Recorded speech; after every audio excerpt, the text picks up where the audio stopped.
Okay, we're going to start.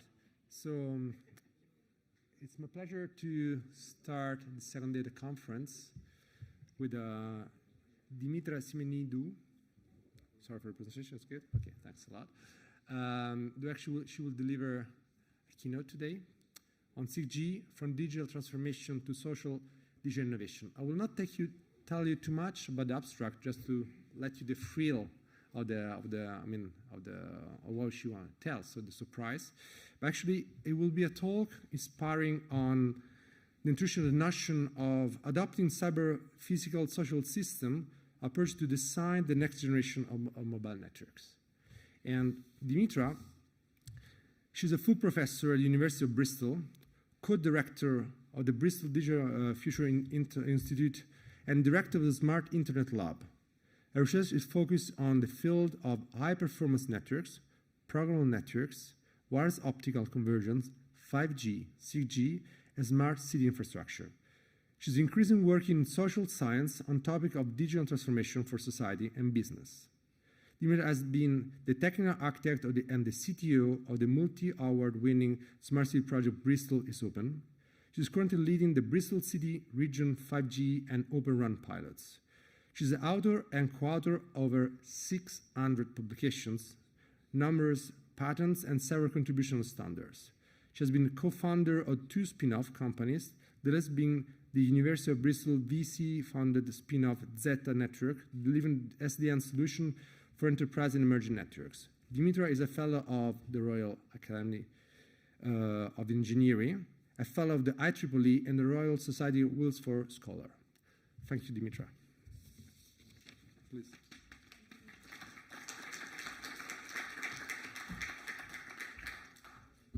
Right.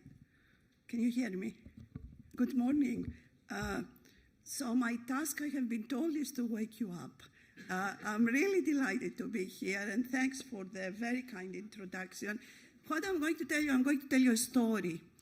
And the story would start from things we know to answering, hopefully, the question, why do we need socio-digital innovation? Why we need to take a different approach in actually designing and delivering our future networks. So I just start with this slide to give you some content about the kind of work that I'm doing. So at University of Bristol, I'm actually having 2 roles. The one is the role that probably all of you've seen me around many, many years performing, and this is really leading research in communications and networks. And I'm a director of a unit called the Smart Internet Lab. So this is a big research center, about 200 academics and researchers working across all relevant technologies. So from IoT to wireless to optical to cloud.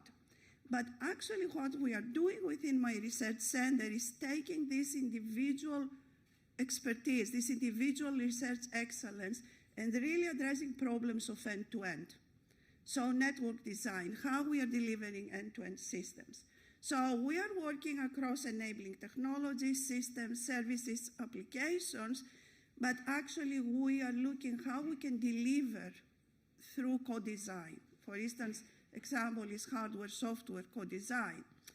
And we have done for quite a lot of time taking actually our prototype technologies, our prototype systems to early pilots and actually large-scale pilots, because for us, experimenting in the wild is a research tool. It's a way actually to address complexity of systems and look the barriers and address barriers of innovation. Now, my second job is actually I'm a co-director of an institute called the Bristol Digital Futures Institute. This is rather newer, was established in 2019. And that was actually, it has been funded in order to address issues of to bring interdisciplinary capacity into the digital innovation story. And of course, for myself, this digital innovation story is actually networks, how we can deliver networks for the future. In this institute, we are working with 27 partners, and these partners, they are actually ranging from big tech to SMEs, to civic organizations, and to communities. And we have been very, very generously supported. So we have received 100 million, and this is co-investment across the UK government and our partners. And actually, this is the first time that happens to me. We have received 16 million from philanthropy. So we are getting a lot of support from philanthropic organizations in order to establish that leadership on socio-technical innovation. It is an attractive story for them. So what is the structure of my talk? I'm going to talk to you about the story so far. So give you some examples about our end-to-end network research, how we enable large-scale experimentation, and how actually we have started about 5 years ago to innovate with the users. So co-creation and co-production with the users. And then I'm going to look in the future how we can enable more out of our networks, the story about holographic societies and cyber-physical continuum, how we can take a holistic approach to innovation, and of course, how the Digital Users Institute and the specific facilities that we are creating, what we call socio-technical labs, they are going to drive new kind of innovation in future networks. So here I would like to give you some examples of what we have done the last few years, some examples of what we call end-to-end network research. And when I was looking at this last night, we called this 5G a few years ago, exactly the same thing. You can call it 6G now. We were either pioneers or there is some questioning in the way that we are actually moving from one generation of mobile networks to the other. But this is a big question, so I'm not going to address this. So multi-access. So we have worked a lot on multi-access and mobile edge compute. And if you go to the 5G Clarity booth, for instance, you are going to see some of the multi-access solutions that we have delivered. So how you can converse different access technologies, and what we are demonstrating here is 5G, for instance, with Wi-Fi 6, with Li-Fi. We've done work with fiber as well. That is the community that I'm coming from, and mobile edge computing. So the work, how you can bring actually the network aids and computational aids together, and of course how you can actually embed their security AI and all these things. We have been working on wireless fiber, satellite, and IoT convergence. Now this is a big story, of course, for 6G. We have started really working on this some time ago. The satellite element came to us in a new UK government-funded project last year. We have done work on SDN NFV, network slicing, and service orchestration, so incorporating end-to-end intelligence in our solutions, and actually looking at how you can create dynamic network slices on demand, multi-tenancy, protection, and prioritization of services through slicing. Open networking. Now, open networking is a very big story for all of us. And open networking is extremely important, again, on our 5G story. It's a very important story for the UK as well. I mean, UK is driving very aggressive policy around Open RAN. And I know open network is not Open RAN, but actually starting opening the RAN space in terms of policy and regulation, it is very important for the UK. And therefore, and I know that is not carrying the same importance in Europe, but actually that has pushed us to create, you know, quite a lot of capacity on that open networking story. And that starts, of course, with Open RAN. So we are developing quite a lot, XApps, RApps on top of the rig, working with a very large number of vendors. But looking beyond that, so some of the work that we have already demonstrated is monitoring on top of the rig, on top of the core, so rig and NWDAF, and actually applying AI machine learning tools for optimization, because of course optimization in terms of performance, in terms of energy, is going to be one of our biggest challenges when we are looking at open networks. And user experience.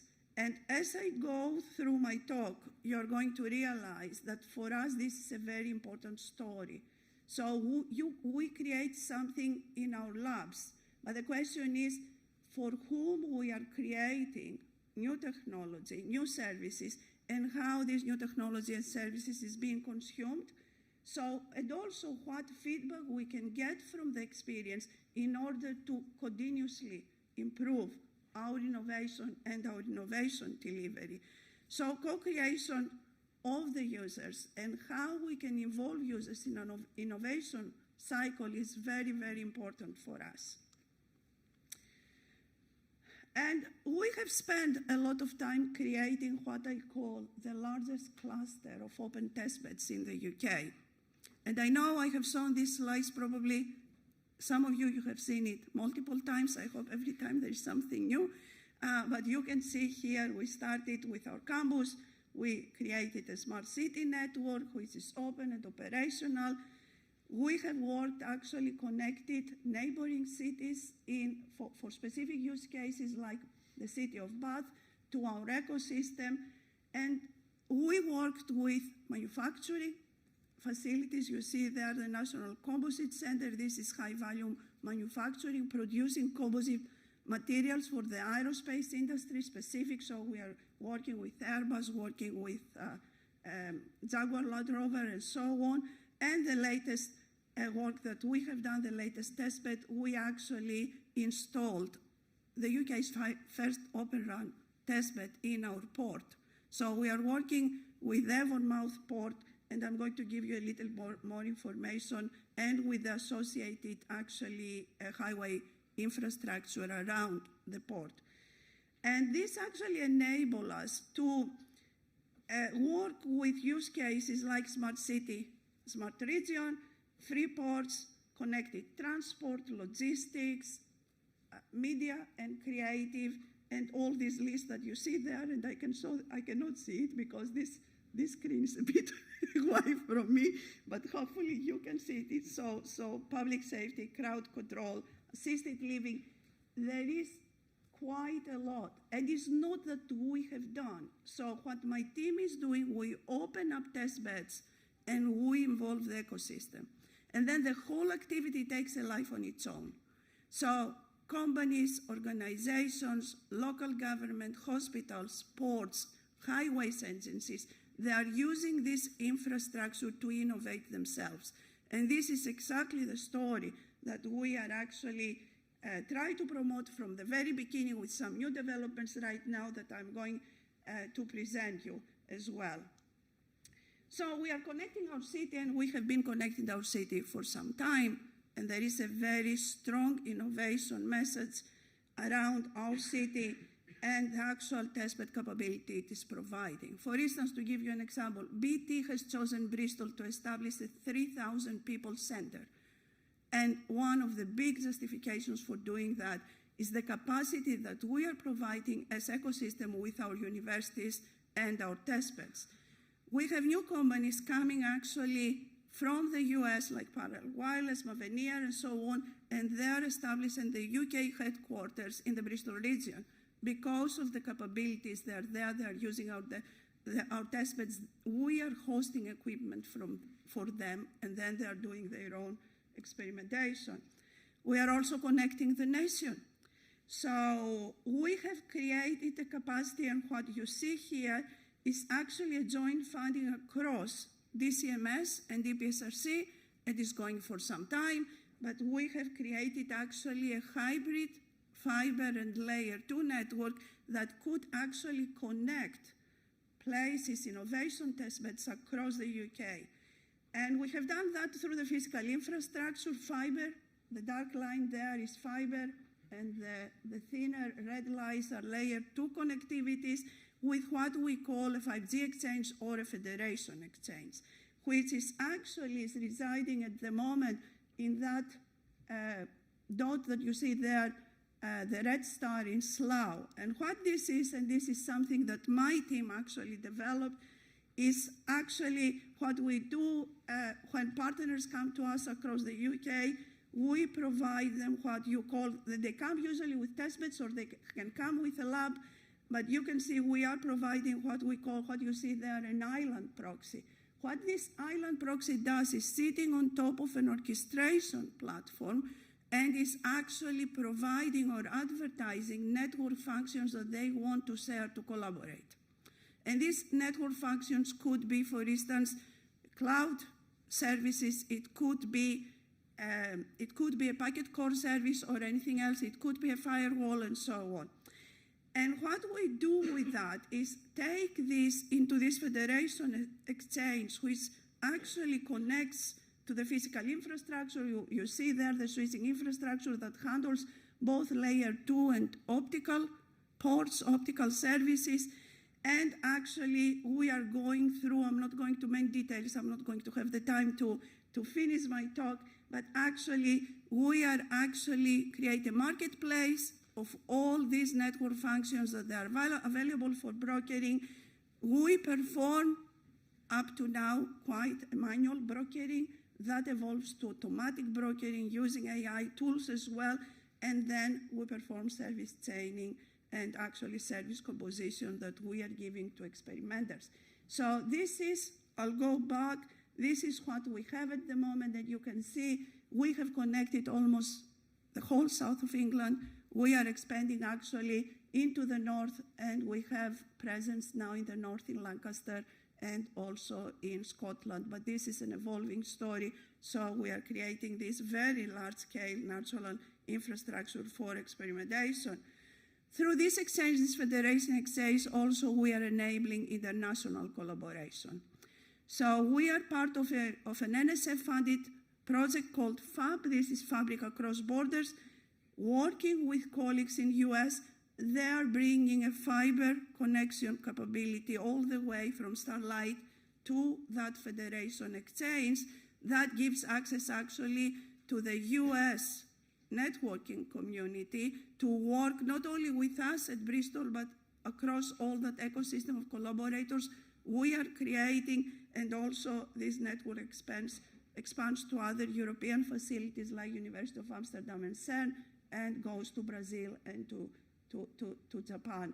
So at the moment, we are actually, this week, we are connecting through the fiber, and then there is quite a lot of plans for collaborative experimentation. I mean, we are not putting infrastructure for connectivity just for the sake of this. From the beginning, what we wanted to do is use these environments for actually experimentation of use cases. And here I give not a fully inclusive list, but just some flavor, which I would like to tell you some of the things that we are doing. For instance, we are working with creative media. That is probably our most active community, because Bristol is a media and creative hub. So we have a large number of SMEs on the gaming side. We also have a big presence of BBC, so we're doing quite a lot of work on broadcasting. Probably you have seen Green Planet, but this is so natural history documentaries, almost 85% of those, they are produced at Bristol, so we are working quite a lot on natural history specific productions, and then also we are looking issues of broadcasting. We are working with content providers like Ardaman Animations, with studios like Bottelyard Studios. If you are watching BBC, probably you have seen Outlaws, and we had actually our network infrastructure in that production, and we are working now increasingly with companies like Netflix, YouTube, and so on. City data, what you see there, we actually connected our networks with all the IoT platforms in our city, and we have done a lot, city visualization, as I mentioned before, public safety, and so on. We are part of a project now working with the community, which actually we are making the city a musical instrument. So we are associating specific nodes, specific sounds to each kind of data sensors in the city, and we are going to be composing music. And probably you say, okay, that's probably a fad, yes, but the idea is that you give this capability to communities, to the city, and then they're not doing only operational efficiency stuff, they're doing fun stuff, like, for instance, how you can make your city a musical instrument, still to be seen.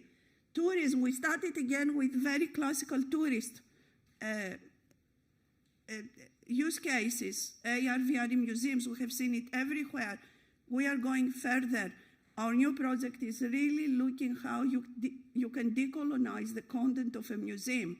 We are working with African Caribbean communities in our city, and the question is how you can use technology to actually to be able to access content and question content in terms of actually, if you like, biasing in the historical content, and then of course use the networks to deliver it in the right way to the right age groups. So actually communities can link back to their own heritage in the way that is fair and unbiased.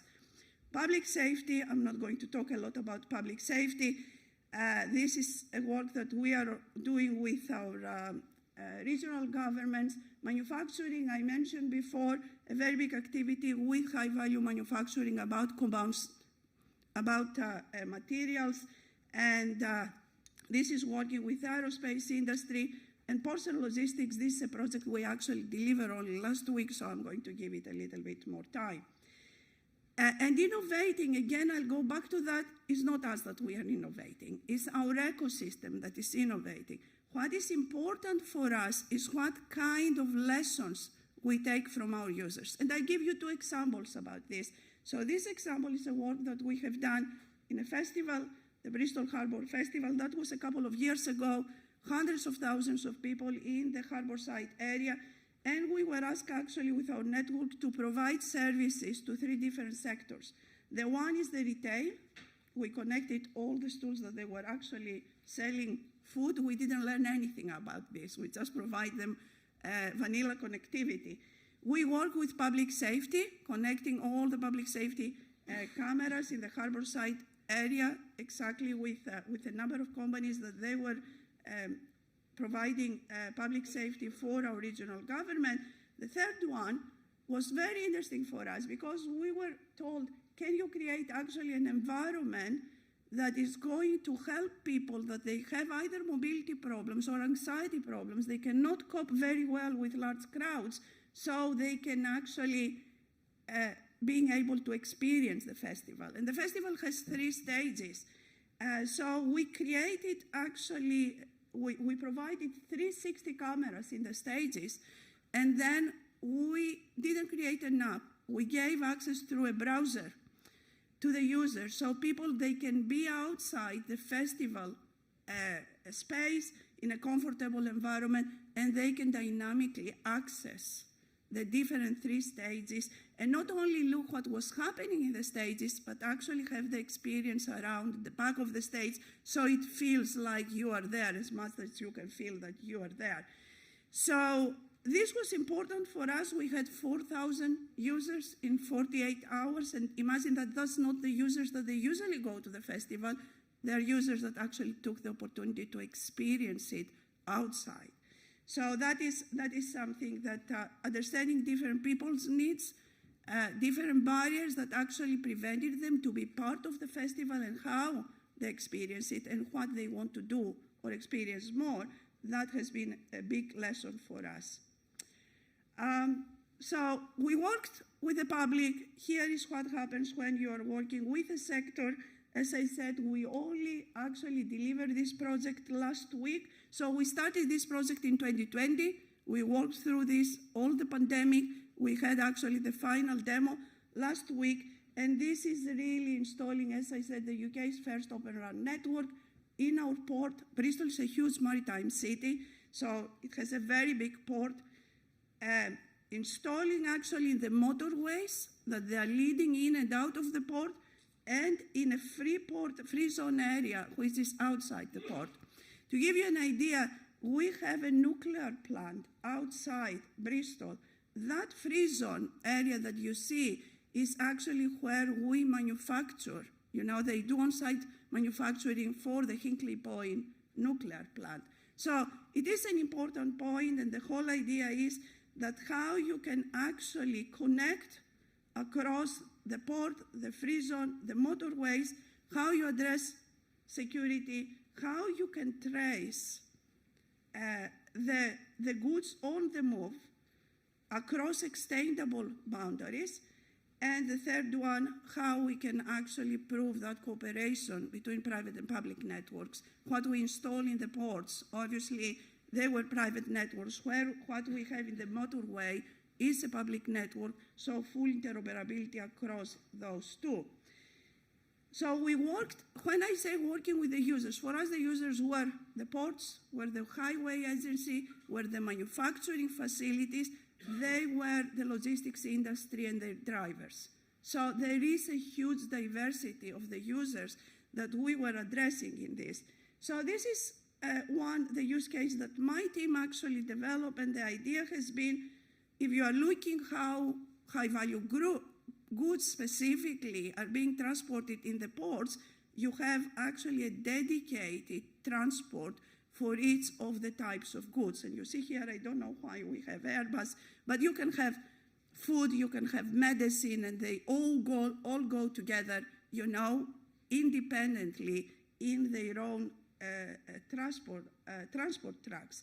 And the whole idea was how we can consolidate this, how we can actually have all these goods transport independent of their diversity in the same container, and control them and trace them and provide their own security service, and also prioritization management in terms of delivery in a single environment. So what you see here, you see the different containers for different types of goods in a truck, and then we have developed a CPE. So this container is fully instrumented with IoT platforms. We developed a CPE. We made sure that this was always connected to the 5G network from the private to the public. And listening to the users, so what we demonstrated last week, first of all, if you want to put everything in the same container, you have to be able to trace much better than we do now. So you don't trace the truck, you trace containers of goods inside. So we went from 10 to 40 meters, which is what they have at the moment, to actually centimeter or better location tracking. We moved from manual scanning, which is very important, to actually wireless scanning of more than 1,000 products per container. So everything, more than 1,000 products per container, they could be traced.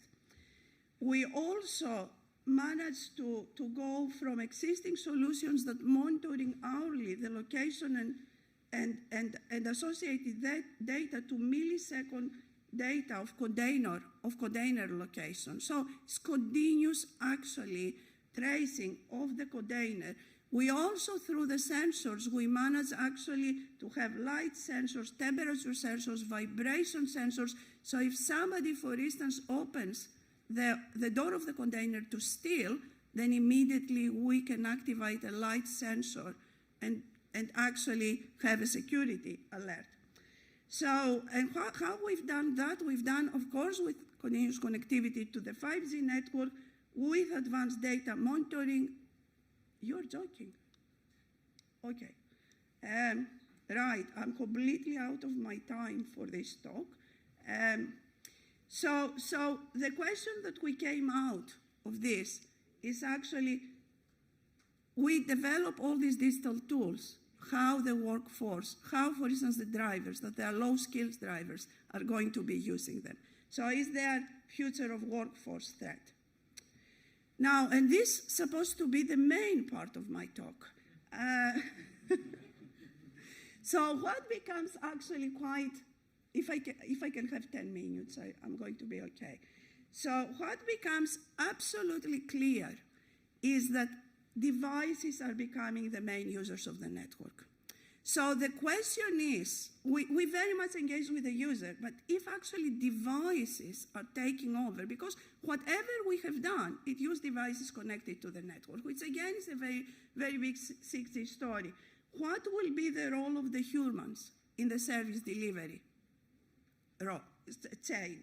So if we start creating actually networks for devices, then how we can make sure that us as humans, the society, could leverage as much as possible from what we are developing for the future. And why this is important, and I'm not going to lose this slide, I thought I've seen it recently, I think it's quite interesting. I mean, because actually connectivity devices is a basic good. I don't know what's happening with toothbrush supply here, but apparently more people have mobile phones than they're having toothbrushes. So it is as important as that. So it's fundamental good for our future. So when we are looking at our future, and we are experiencing this now, is actually we are moving into a future which is going to have more data, many more devices, and also that us, ourselves, are going to actually demand different experiences out of the network. We call it here holographic society. You can call it the metaverse. I hope you don't call it the metaverse.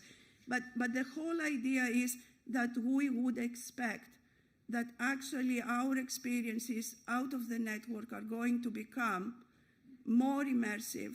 They are going to become more realistic. At the same time, they would actually be more safe, more secure, and they are going to be experienced from all.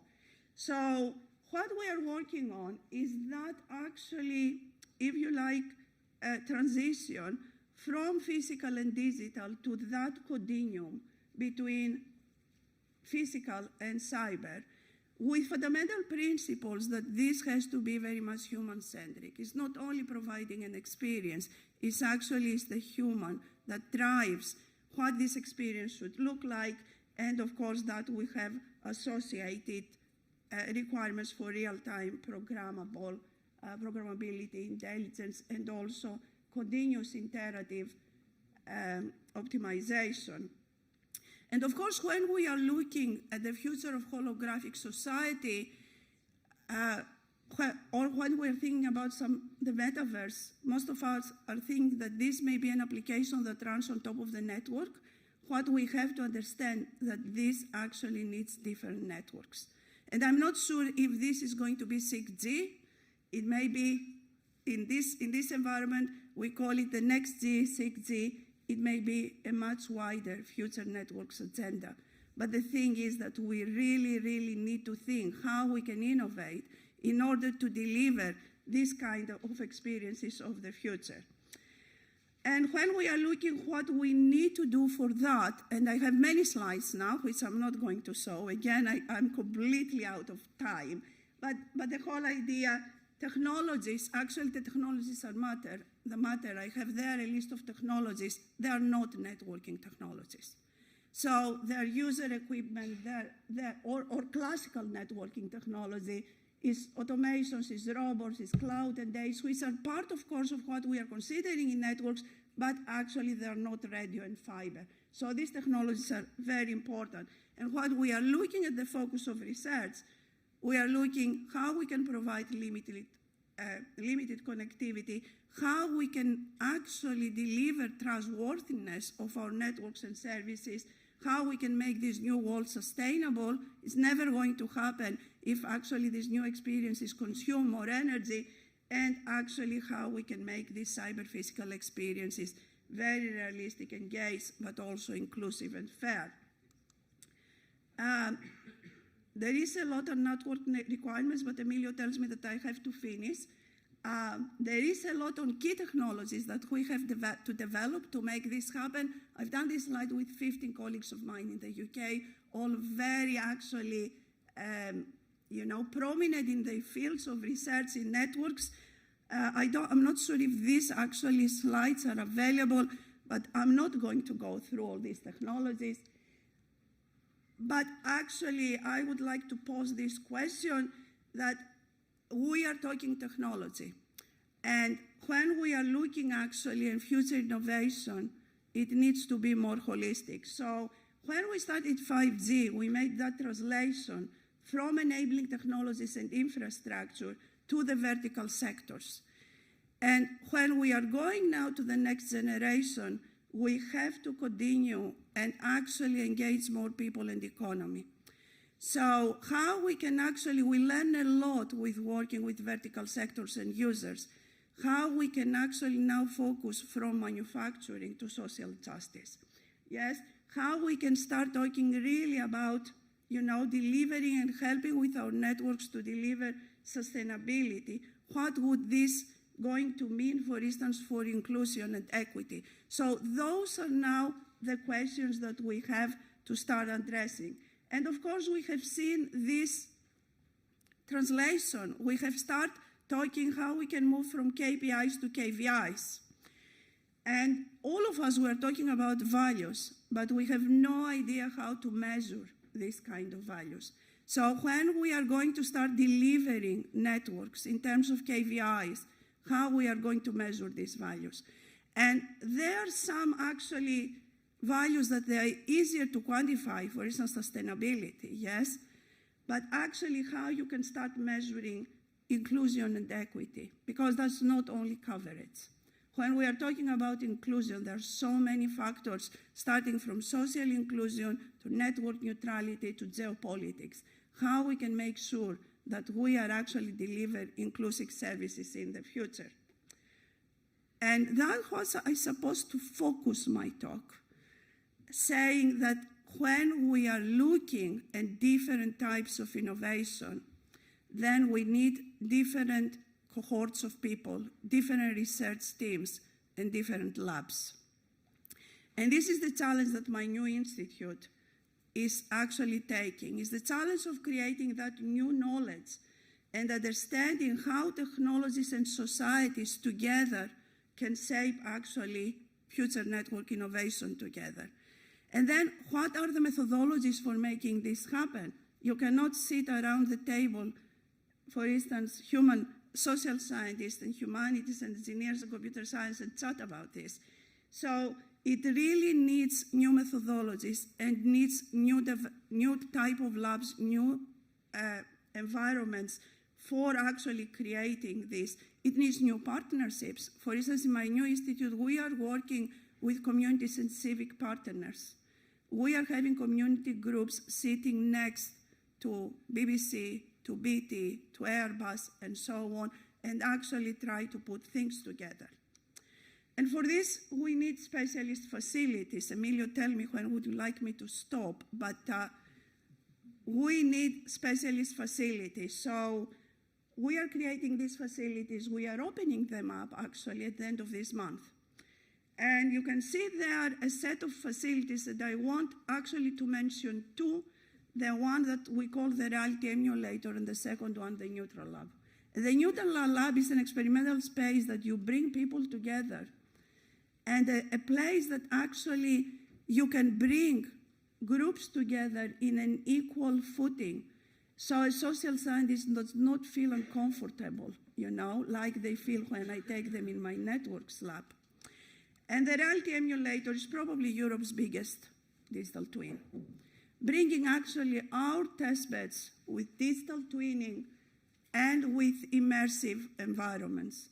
So you start from the testbeds, real data, small environments, to huge data center for making actually, for enabling digital twinning process, creating digital models, offer them to users real time. They can immerse in an environment, could be any environment, it's sector agnostic digital twin with associated actually fully independent energy infrastructure to be able to create digital models and experience digital models of the future now. This is what is happening in my new building. You see the neutral labs, you see our data center, you see our immersive facilities. So when you come to Bristol next time, we are going to be able to take you in these labs. And I'm going to stop here, just summarizing and saying, of course, we are going to design future network technologies, and that is going to be network services and architectures at scale. And of course, we are going to co-create with end users, but to co-create, we need methodological and systematic co-creation processes that they are going to be participatory, experience-driven. So our innovation should be actually based on this kind of systematic methodologies. Of course, we have to address security, net zero, and generally the wider responsible innovation agenda, but also we need to address from the outset key societal challenges. Of course, environment is a societal challenge, but there are other ones like privacy, digital inclusion, diversity, and so on. Thank you very much, and big thanks to our funders as well, and sorry that I have abused my time. I'd like to have some time for a couple of questions, so that's the reason also I was pushing to have a few minutes for interacting with Dimitra. Thanks a lot for the talk. Is there any question from the audience? Okay, I know that you have a very busy night yesterday, but any reaction from the audience? Actually, I have one. Actually, listen to you. You said something that was really capturing my attention. You said devices are becoming the main user of the network, and so what will be the role of humans? Actually, if we look into 6G, what we expect at the end will be a network for interconnecting intelligence, human and artificial. It will be a network for. So what would be, from your point of view, what do you expect the interaction of AI and human be in this picture, and what do you think there will be the needs for shaping up this interaction, and which are the challenges there? Well, there are huge challenges. For instance, so we are saying we call this collective intelligence, right? So that is human machine intelligence and network intelligence at the same time, because network intelligence is not the same as machine intelligence to deliver the services that we want. The thing is that when we are looking at human intelligence, it is actually a huge diversity on intelligence and what is perceived as intelligence. So how you can actually, to give you an example, how you can take what a human actually requests as a service from a network and formalize it to a service request. And there is a huge range of diversity there on the interpretation interface. So, and if actually the way that you interpret needs is biased, or is actually being based and developed on a specific sector of community rather another sector of community, then you are breaking the interface. And this is a very big problem. For instance, and there are situations that you can think it's very easy. If somebody falls down because it has a heart attack, you see a person falling down, so you can, let's say, alert an ambulance.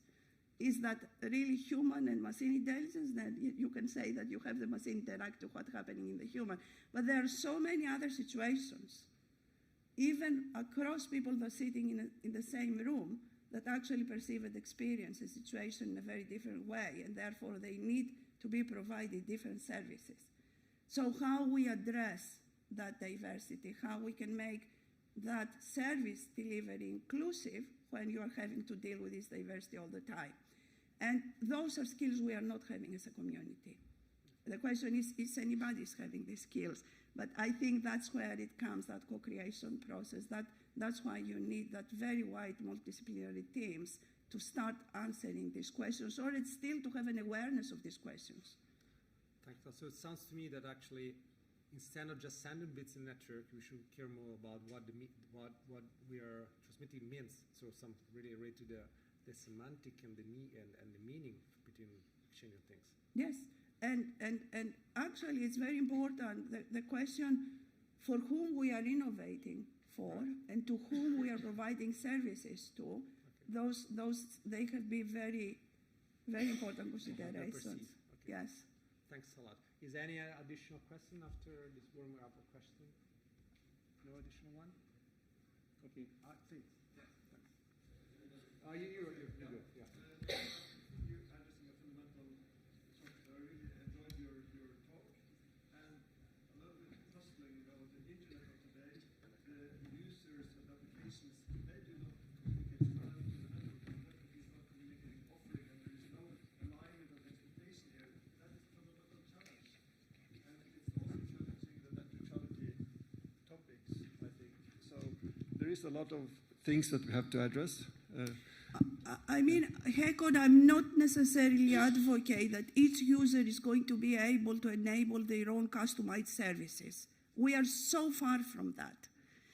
What I'm actually advocating is that we have to learn and optimize, what we are delivering with very diverse set of users by being able to analyze user experience and ways that users, they are consuming services, as part of our innovation process.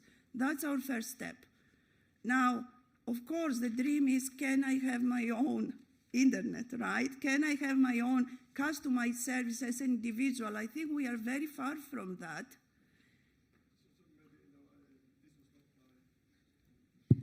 Okay, this was not my intention to really know. My intention was to support you because this is a really important topic. But I'm also observing the shortcomings of today's internet, and we look at today's internet as something that it's fundamental to us. But we have to look at the shortcomings of today's internet, and in particular how we align the expectations of the user, and that can be done in many ways, but we have to address it. Yes, and actually that glimpse working with the vertical sectors, that's why I started my talk as I started, and then it went completely out of sync. At the moment we say we are working with the vertical sectors, we understand what our users need. Do we really understand it? Because yes, we are interacting with our users. Do we have actually methodologically analyzed what our users need, what they mean, and have they actually really influenced the way that we are delivering networks? Yes, we are just push technology. We don't look at the demand the right way. Yeah, thank you. Okay, thanks very much. I guess the time is over, but thanks again. Thank you. Okay, so let me have the honor to introduce our second keynote speaker, Falko Dressler. He will challenge actually conventional wireless communication by introducing new paradigm of nano communications, also known as molecular communications. Falko will talk about options, techniques for such nano communications. If I may just introduce you a little bit more. Falko Dressler is a full professor and chair for telecommunication networks at the School of Electrical Engineering and Computer Science in TU Berlin. He received his master and then his PhD, respectively, on computer science, respectively, in 1998 and 2003. He has been also associate editor-in-chief of IEEE transaction on mobile computing and as well computer communication as mobile computing. He is also editor of the journals in IEEE and in ACM. He has been very active in chairing conference on IEEE like Infocom, but also in ICM, MobiSys, MobiHawk, and Globcom. He co-authored a textbook on self-organization in sensor and actor networks, published by Wesley & Son. He has been appointed as a IEEE Distinguished Lecturer, as well as ICM Distinguished Speaker. He's a Fellow of IEEE, as well as ICM Distinguished Member. He has many successes, including being in a German National Academy of Science. He has been serving IEEE Conference Council and ICM Signal Mobile Executive Committee. His research objectives include adaptive wireless networking, sub-6 GHz, millimeter wave, visible light, molecular communication, and wireless-based sensing with application in ad hoc and sensor networks, the Internet of Things, and cyber physical systems. Thanks a lot for giving this keynote. Thanks. Thank you.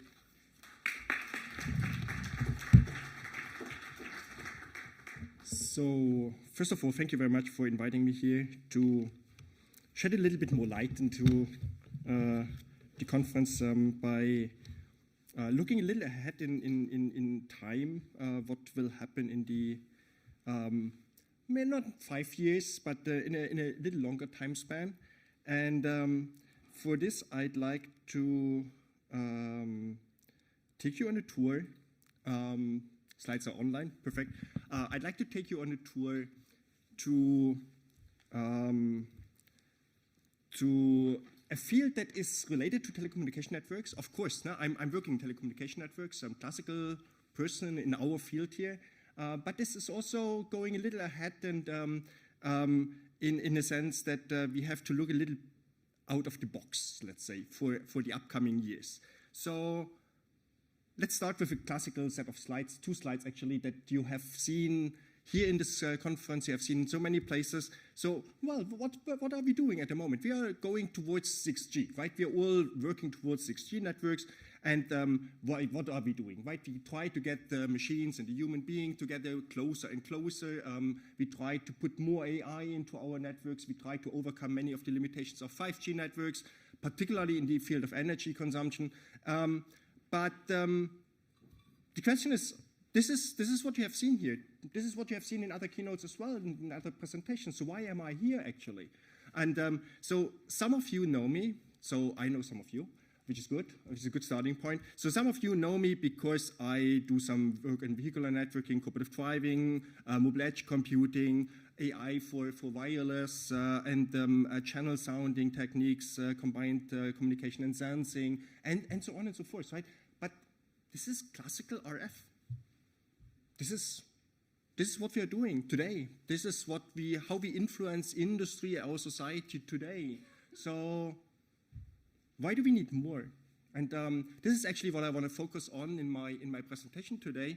So why do we need more? And there are a couple of environments where our classical RF-based communications is, let's say, limited, at least in their abilities to reach all the participating entities in the environment. Let's take a chemical plant, for example. So starting with a very classical industrial environment. So if you look into such an industrial environment like a chemical plant, what you see is huge pipe systems, all metal. That's perfect Faradayan cages. And now let's consider you have these plants and you have some devices like a small repair robot working in these pipe systems. How do you communicate with them? How do you coordinate them? So what you're currently doing is you put a long cable. It's a very long cable. It's actually many cables for many of these robots. And so the challenge is not necessarily how the robot is working. The challenge is how to make sure that these cables don't provide more hassle than what was initially considered. So are there any other means for communications? No? So let's put that as a question mark. But we can also look into other environments. Let's take us as a human being. Let's take a look into our own body. Now, and if we look into the 6G, 5G already objectives, now, well, we have all these wearable systems. We could interconnect all these wearable systems with sensors. And yes, this is in our roadmap already. But if we look into the body, the system is different. And this is not a vision anymore. This is not too far-fetched anymore. We already see now very much progress of designing artificial nanobots being able to do operations in our blood system, for example, touching to a particular target cell and doing something with that, particularly, of course, treating diseases we have, particularly, of course, something like tumor diseases and others that are very hard to treat, particularly with targeted drugs to these places.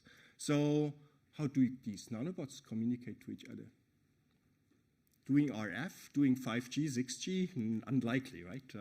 So possibly we need to do something else. And this something else is something that is actually not that new in the research community as such, but it has been massively overlooked I personally think it has been massively overlooked in the telecommunications field.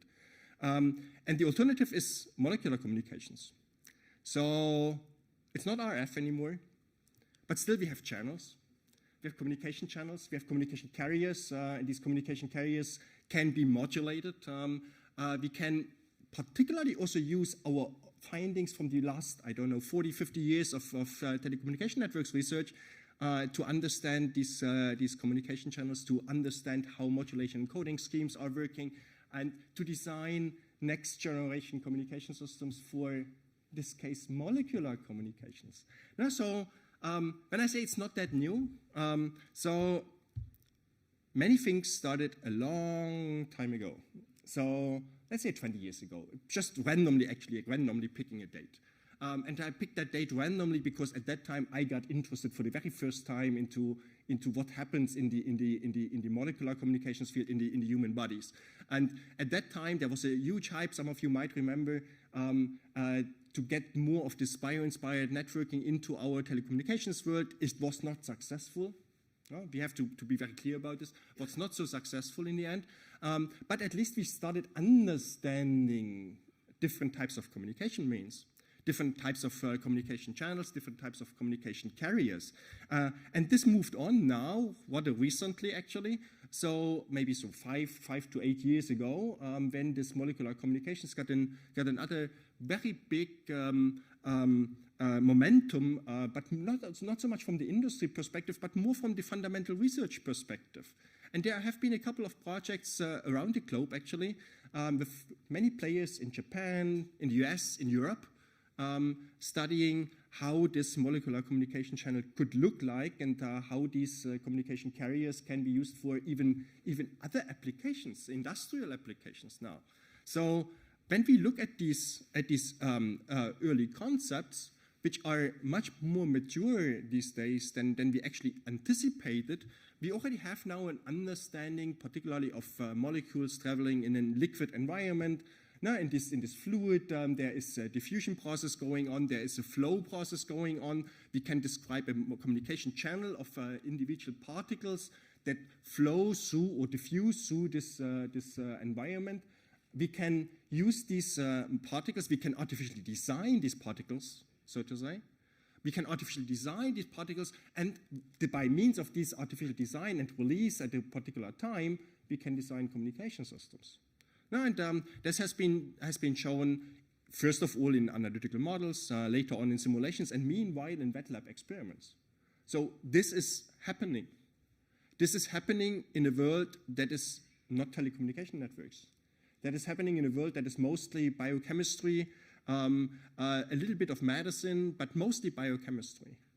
So many physical models have been designed, again, to understand how exactly these molecules flow, how these molecules can be shaped, how we can design these molecules to specifically bind to a certain receptor so that we can get an information flow, not a particle flow anymore, an information flow up and running. No?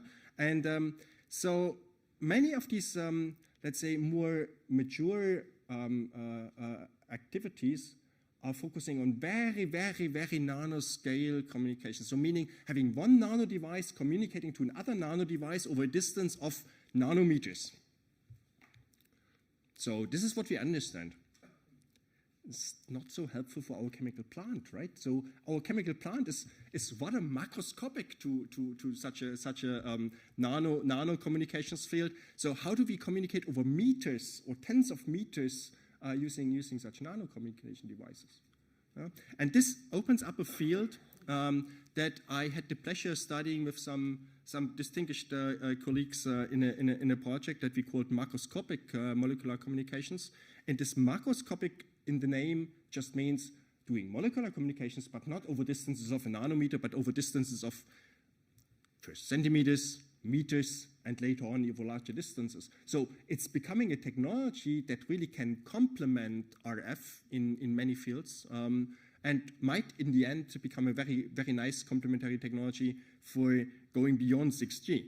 So macroscopic molecular communications. So what is it about? Yeah? What is it about? So we have molecules that we can design that can travel in a certain liquid environment, in an air-based environment, where we can modulate information on top.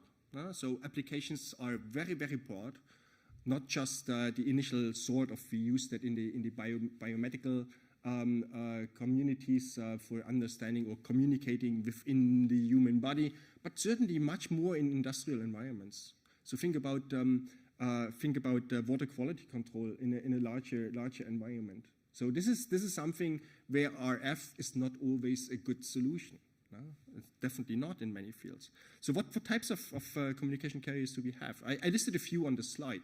So on the very bottom, so we might have some kind of alcoholic solutions where we can change concentrations of the number of molecules. We can have some what is being called microbubbles, so that's just foam type particles that can travel in some environment. We can have some fluorescent dye that we add to some liquid and do some optical detection. We can very newly designed use some magnetizable particles, so these super paramagnetic particles that we can magnetize and later on just see this magnetization at the receiver system, whether these particles arrived at a certain place or not. Let's take that as an example. And show you how that really works. So it's not too far-fetched. No? So everything started as usual with an experiment. So we did some experiments together with some colleagues in Erlangen. So Robert Schober leading one of the groups there. And the experiment looks like this. We have a flow system. So that's what you see on the very bottom. So there's a water tank and a waste basket, and there's just a water flow going from this water basket to the waste. Nothing else. But we added a second part to the system, and the second part is the pump that you see on the top left, where we can add some of these magnetizable particles to the water flow. And we can control very fine-grained how many of these particles are being added to the water flow. And we can later on use a detector, which acts as a demodulator for communications. So just observing essentially amounts of magnetized particles. So we can see some threshold value here, and we can later on use that for communications. So of course this is just a very abstract picture here. So this experiment really happened. So this is how the experiment looks like. So you see the same components here, having on the left-hand side this water container, on the right-hand side that's actually out of the picture is the waste basket. In the middle you see this pump where we can add these magnetized particles. And if you look at the experiment, how it goes on, so you see it's nicely colored in a dark color. So you see some of these particles going through this tube here. And you see this pump can be turned on and turned off and releasing these magnetized particles. So doesn't look much like classical telecommunication networks, right? Is it? But if you show you just plots and not the picture of the experiment, then it becomes very familiar immediately. So what you see here is an impulse response for exactly this communication channel. So what you see is over time there's an amplitude, there's an impulse response graph for exactly this type of molecular communications. And if we do not just have regular pulses, but we do pulsing according to some well-defined communication scheme, then what you see here is an ongoing digital communications where we modulate digital information on top of these magnetized particles in this water flow. And we can transmit arbitrary digital information over this channel. Very easy. So it's doable. It's done already. Huh? This is a small-scale experiment. Of course, it's a small-scale experiment. We tried later on, can we replicate this experiment in simulation to make it large-scale, to understand better the macroscopic effects of the system. And already here we identified it's not as easy as we initially thought. So whenever we as telecommunication networks people try understanding a communication system, we start modeling. Now, the modeling approach can be something like we start with modeling the channel as a simple transfer function, so having a very rough and abstract interface of how to access our channel, how to interpret our channel. We can, of course, in this molecular communication case, also do some multi-physical simulations of the individual particles, where one particle is simulating one particle, the movement of one particle over just a nanometer takes hours of compute time. So somewhere in between is probably the truth, right? What we started with is coming up with some models of these pipe systems. modeling the flow within these pipe systems, which is actually a non-trivial question because the flow is very much depending on the shape of the tubes. It's very much depending on the type of the liquid, of the fluid in there. It's very much depending on the type of the particles in there, and so on and so forth. But if we are able to modulate, to simulate this flow, we can finally get back to our classical, let's say, toolbox where we can simply start modulating digital information. So modeling steps in a little bit more detail. So we start with a tube. We add flow to this tube. So you see the arrows indicating the speed, flow speed in different types of this tube, which is, of course, requires a fluid environment simulation. We add senders and receivers. Senders simply emitting particles and receivers counting particles, possibly not just counting, but even identifying, let's say, the level of magnetization of these particles.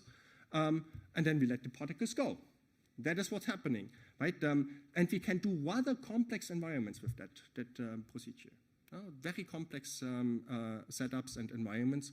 And so if we want to do very complex, large-scale environments, we simply add many of these tubes, we add many of the receivers, many of the senders.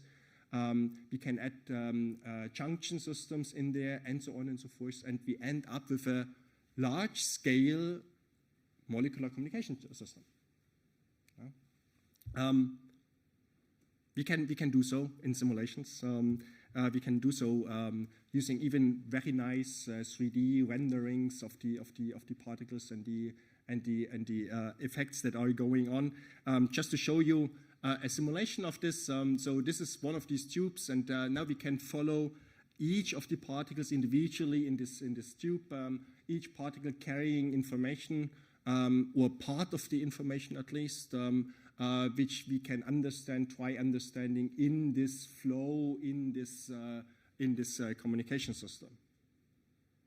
So with this toolbox, many people actually, not just us, many people started looking into what is a good type of a modulation scheme here, what is a good type of an encoding scheme here that we have to use for our communication channel, which is simply different to our RF communication.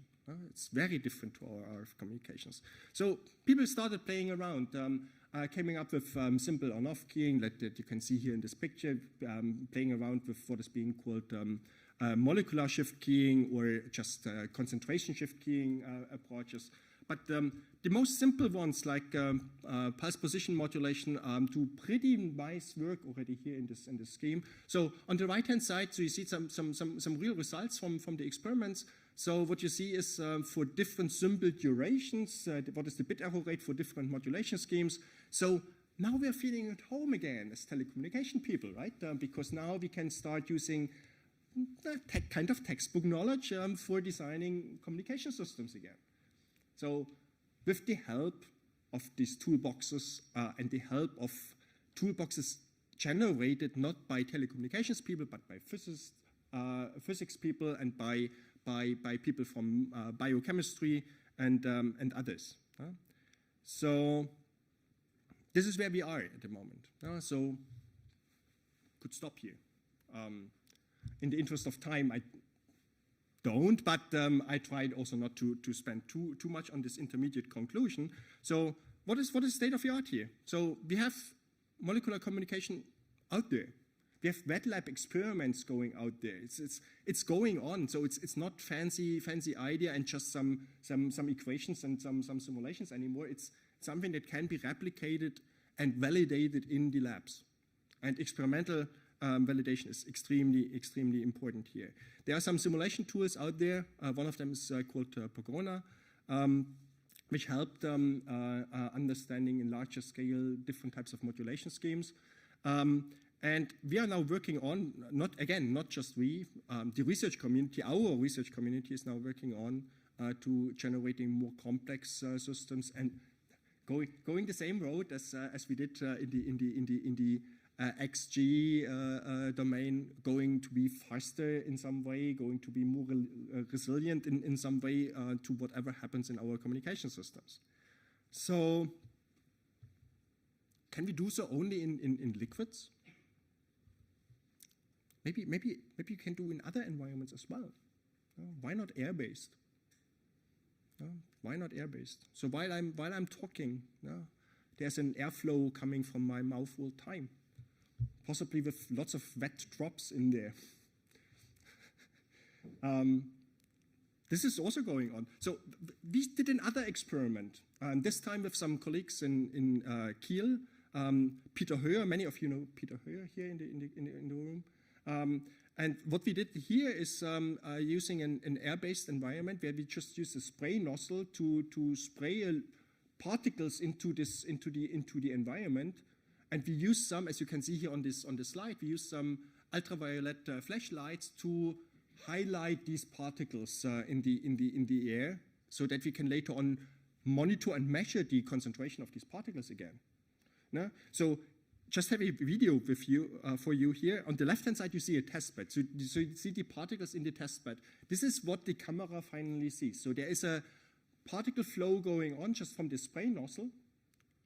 And using ultraviolet illumination, we are able to visually measure the particles in this flow.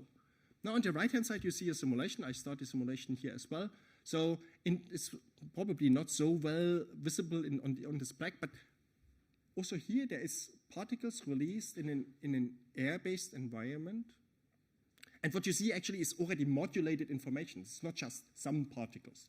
So there's currently what you see, if you would know the exact modulation scheme, you could visually demodulate just by looking at the scene and see what's going on.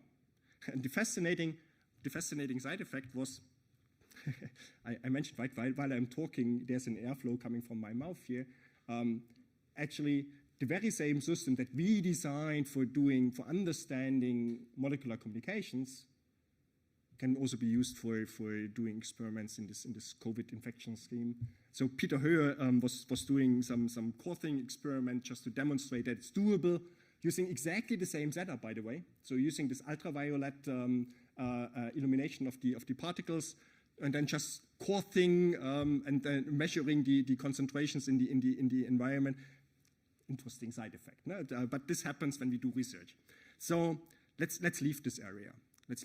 So I mentioned two, let's say, main application fields: an industrial application field where we do need such a molecular communication in environments where RF is just prohibitive or at least very complicated to realize.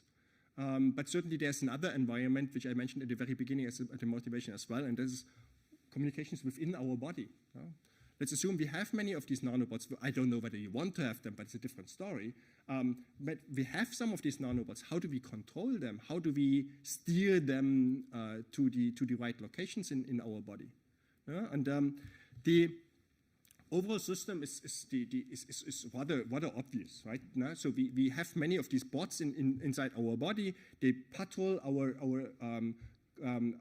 circulatory system, and within our blood system, they try to identify problematic situations, like, let's say, they find a tumor cell, they find some wounds or something else, and they start treatment. Treatment could be simply by carrying drugs, chemical drugs, to these particular situations. So does molecular communication help here? Is it macroscopic, actually? Is it microscopic? So what are the communication channels between our bots? So our bots are traveling, again, in a fluid environment. So when they are traveling in our fluid environment, we can kind of model it like this. So they will very rarely meet other nanobots, because they are traveling the same speed in the same blood system. So the main communication way for talking to these nanobots is just having some outside gateways, for example. Let's put a kind of a gateway system on my watch. Nano communications by means of molecular communication from an outside system to the nanobots. RF maybe. Maybe we can go back to RF. Of course, no. So we can easily penetrate the human body using radio signals. But now consider what type of a frequency are we using for going into our body. So the antenna size that we would need for classical frequencies, like even going to millimeter wave communications, is still large for these nano devices. It's still very large for these nano devices. So we have to go to terahertz, to higher scale terahertz in order to communicate with frequencies where the wavelength is adequate for having antenna sizes of the right dimensions in our nanobots. So what else can we do? What else can we do? There are a couple of communication channels considered at the moment, at least. Terahertz is one of them. Terahertz is definitely one of them, with lots of problems also, particularly energy-related problems. So how do we power terahertz-based communications on these nanobots? How do we penetrate larger parts of the body with terahertz communications? Very, very complicated, if doable at all. Ultrasonic communication might be an alternative here. And for many of the communication channels, again, molecular communications. So let's put that here as a question. But let's focus on, for the last minutes, let's focus on an entirely different problem. And the entire different problem I want to focus on is, if we want to use these nanobots in our body for doing some meaningful medical treatments, where are they? So they're flowing all the time in my blood system. Now, either I put tons of them, and then I know with a high probability there is sufficient nanobots everywhere, or otherwise I need to have at least a good understanding of where they are. So for that also we need to have a better type of an understanding, and a better type of an understanding of the communication channels as well. So what you see here on the slide is an animation of well, just the blood flow in our cardiovascular system, and the highlighted dots are nanobots. So we can simulate nanobots traveling within our circulatory system, and identify what are the communication distances, what are the communication parameters between all these bots, so later on to identify what really can be done. And now we are coming back to familiar territory again. So because now trying to understand probabilities of these nanobots in certain areas, we can use the classical telecommunication tool set again.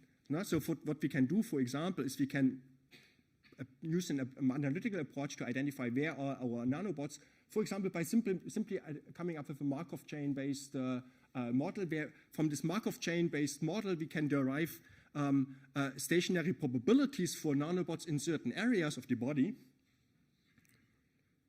And based on these probabilities, and then doing some simple measurements for having a few of these nanobots communicating to some outside devices, we can use some very, very simple machine learning models to identify which nanobot exactly went through which part of the blood system. So whenever this nanobot carries some information, I found the tumor cell, we can localize this situation within the human body. So I get the sign here, and I come to my last conclusion slide. So did you get interested? I hope so, a bit at least. A bit at least. Looking beyond RF. So what can be done? What has to be done in a timeline of not the next 2, 3, 5, 4 years, but in the next 10 years, for overcoming many of the limitations that we currently face for communications in, let's say, more challenged environments. And with that, I mean, again, these industrial environments with lots of pipe systems, or even the human body as a communication system. So we can do that today, in part at least. No? So the tool set is out there. Early findings are out there. We have lots of analytical findings of the channel models already. We have lots of simulation models available. We can learn from first wet lab experiments, which is good, no? Which is very, very good. So, but still, of course, the integration with what we call 6G today is totally unclear. So how to integrate finally the classical telecommunication networks that we as a community here are investigating on a daily basis, and getting that together with this molecular communications, that is a challenge. And I put that here as a question rather than as an answer. So just want to put some acknowledgements before finishing the presentation. So, of course, I'd like to mention a couple of people in my own group, Lukas, Anke, and Roche, who did a lot of work in this field of molecular communications. We are deeply collaborating with people in Erlangen, Max, Jens, Harald, and Robert, just to mention. Robert should be well known to many of you here. We are collaborating with people in Kiel, Sunashir, Martin, and Peter. Peter Höher should be very well known in this community here as well as with Regina and Stefan in Lübeck on the in-body parts of the communications. So there are a lot of people out there who are doing this research already. Some of them you know, so let's do it together. So this is a journey I would like to invite you, and maybe we can do part of this journey together. Thank you very much.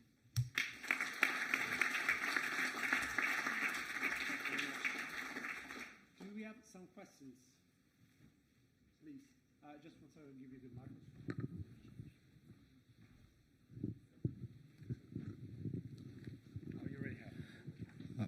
Okay, I hope you can hear me. My name is Anastasios Gavras from EuCNC. So I have a question, especially when we go into the body of the human.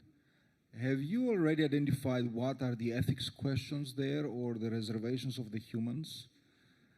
This is the question, and then I have an invitation, if you like. I mean, the Strategic Research and Innovation Agenda from Network Europe, maybe you know that, has already described a couple of things in this area.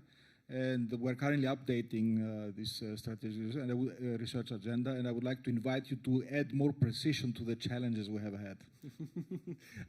Happy to help.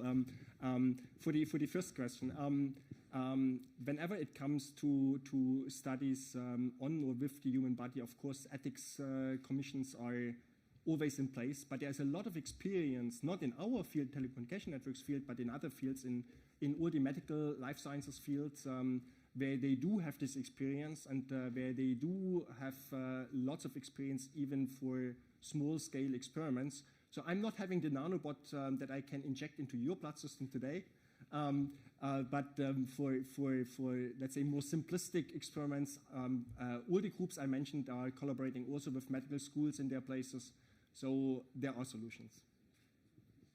Yeah, just to add on that, I mean, the scenario, swallow your surgeon, has been described, I don't know, maybe 15 years ago, 20 years ago in a science fiction book, in fact, and was about nanobots you actually intake and they then repair your body. Absolutely, absolutely. No, I fully agree. No, everything, at some point in time, it was science fiction, then it becomes research, and at a later point in time, it becomes reality. Yes. Please.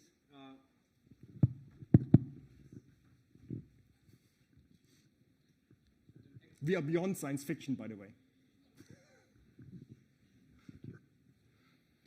Good morning, and I'm Uwe Herzog, also from EuCNC. I don't know why just EuCNC is asking the question now. Very interesting talk, and I have one question. Could we say that with the injection of the particles that you pollute the medium? And question, does it need to be addressed, for instance, if it's about drinking water where you put it in? Or does it go away? I mean, with RF, the problem isn't there in a way. I mean, we are polluting, yes, but it goes away. What about if you inject particles? Something you address, you look at? Very, very, very good question. It is, there's a long answer for this. Let's go one step back, actually. So when we do, for example, water pollution observations using classical systems, we already now pollute the water by adding small sensors floating in this water. Typically, nobody catches them out again, and we don't know exactly what is the long-term impact of the electronics in the water. So non-intrusive measurements are very, very hard to do. Always. But you are right, to a very large extent, that if we add additional small-scale particles to, let's say, our drinking water reservoir that we wanna observe, then of course that has an impact on the water quality. So we have to identify which of the particles are best suited, so not to have any critical impact on water quality. And there are many possibilities out there. So, for example, these magnetizable particles that I mentioned, they are being used for treatments in medical fields as well. So they are already being used inside the human body. So there is a very well understanding of what the impact of these magnetizable particles is on the human as such. From research that has been done in the biomedical fields, life sciences field, not in our field. So yes, for each of the particles that we aim using, we have to do this study from the scratch again. What is the long-term impact on the environment, and possibly if you're talking about drinking water, then of course of everybody drinking this water that finally may have some either short-term or even lasting impact. You're right. Much easier so in these industrial environments like chemical plants, where there is maintenance going on with these robots, and there is different types of particles anyhow being used in this environment, this fluid environment, that can be reused for communications just by not putting it in one shot, but constantly, but with a modulation scheme. So absolutely, you're absolutely right. So that has to be investigated for each of the type of particles, for each of the environments individually. So what are the side effects? Yes, absolutely. Thank you very much indeed. Before we leave, I would like to remind you to vote for the application on the best boot. Okay, so it's time to do that. It's for people. Second. So I'd like to remind you to vote for the best application, for the best boot in the application, the conference, please. Okay, now the coffee break is waiting for you if you want. Thanks.